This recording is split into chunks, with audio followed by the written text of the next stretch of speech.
It's here at the Ethiopia-Somali border that some 400 refugees arrive every single day, most of them women and children, most of them fleeing not just famine, but fighting. With normal escape routes to Kenya virtually closed by escalating conflict, the exodus of Somali civilians has moved west to Ethiopia. We ran into Adar Adan, who'd walked for 7 days to get to the Ethiopia line. She'd first come a few weeks earlier, but went back to Somalia to fetch 4 of her 6 children. She hopes her husband, with the 2 others, will soon follow. I just went back to sell our remaining animals. There's nothing to eat. There's a drought. A while back there was fighting. Now there are government soldiers there, but there's nothing to eat. When did she last eat? We had some tea earlier today. Some lady gave it to us as charity.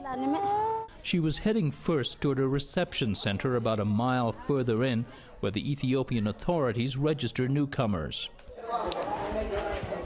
With care packages, they're moved to an increasingly cramped transition area. Until recently, the average stay here was about a week, but with regular camps at capacity, the wait has been getting much longer, says Dr. Benjamin Levy, a Michigan native who's been here for about 8 weeks with the group Doctors Without Borders. There are currently 6,000 people that are waiting to be placed in a refugee camp. They've already crossed the border, they've already come for help, and they're currently not receiving much more than rudimentary help. They're planning to open another camp. That is at least a week, if not several weeks out. So far, the number of Somali refugees who've landed here in Ethiopia is around 135,000, and it's growing. We're in the camp called Hiloane. It's the 4th camp that was built to accommodate them, and it's filled to capacity. Hiloane is 21 miles from the border. It looks on the outside like any dusty small town in rural Africa. Life goes on in the little shops that offer food items, tailoring, and battery charging. Cell phones are abundant, but not electricity.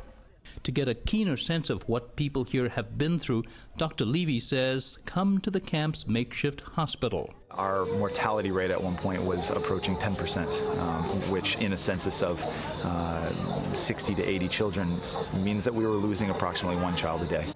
Tyler will try giving her thicker milk today, and I'd like to try to get her to see if she's willing to drink it by mouth.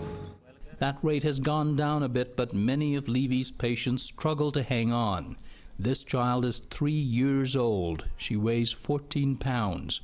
From tube feeding like she's receiving to the protein-rich plumpy nut paste given to those who can still eat, nurses and doctors try to rebuild the withered bodies of dozens of children each day. The malnutrition is the underlying problem, but the children that we bring within the hospital typically have very severe diarrhea 10 to 20 times a day, very severe chest infections, pneumonia, both lungs. And they keep coming. Twice as many refugees streamed across the border in October as they did in September. For them, this seems like a promised land. Hassan Kulo survived a perilous 12-day donkey cart ride, including close encounters with the al-Qaeda-linked terror group Al-Shabaab. When we reached Bordeaux, inside Somalia, there were some Al-Shabaab fighters there. They started to fight with the government troops, and they captured a lot of guns and ammunition, and they slaughtered a lot of young people. Then after that, nobody was allowed to bury them. In the end, people just threw their bodies in the river. For now, Kulo, his wife and 5 children squeeze into a tiny tent. Yet it's the first time in years that they've had adequate food and shelter in relatively peaceful surroundings. He quickly took advantage of the medical care being offered.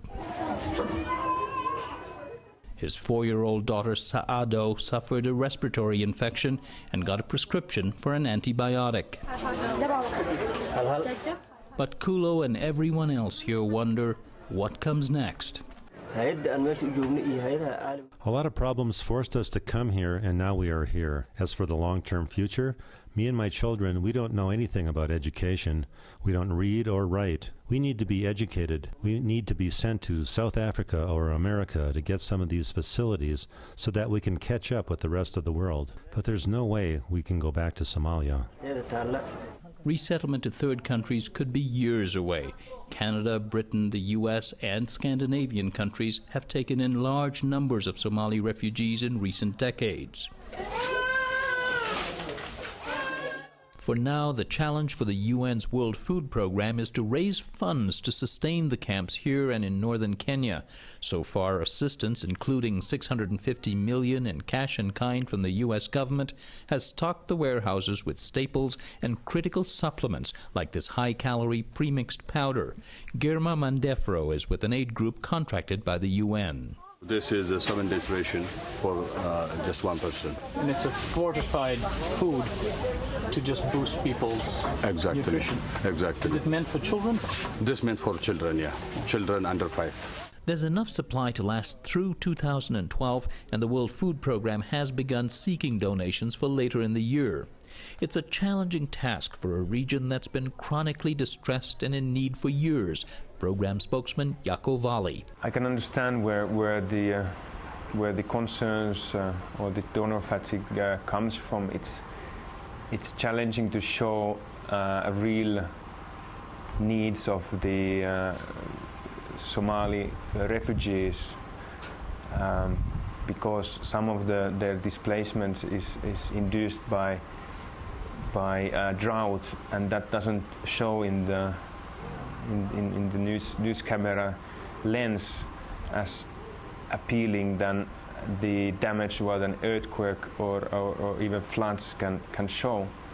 And Somalia and the Somalis fleeing to the neighboring countries have been an issue or news on the media already for several decades. For his part, Dr. Levy says things seem precariously under control in these camps, but he's preparing for the worst. The news that Kenyan forces have entered Somalia to fight against al-Shabaab militants has made the situation more complicated. My understanding is that that the camps in Kenya have seen a decrease in the number of people that they are seeing, even as the fighting across the border increases.